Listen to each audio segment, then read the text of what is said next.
क्वाड में केपी के ट्रांसपोर्ट सदर वजीर शाह ने 1 फरवरी से सीएनजी बंदिश के खिलाफ पहिया जाम हड़ताल का ऐलान कर दिया। मतलबात दा दी چې په مو مخکې مذاکرات کړو او په یک طریق نه کوم ته سینجی کولاو نشو او د پېټرول نظام برابر نشو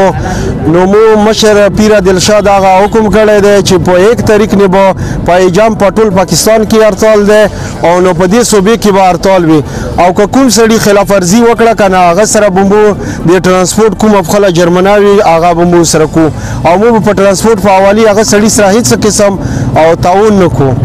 نو ان شاء الله په یک طریق نه بمبو دا بنوي چې واوري زارتال بوي کپو میاشتو وی کپو کولونو ان شاء الله مو به دا هړتال جاری وي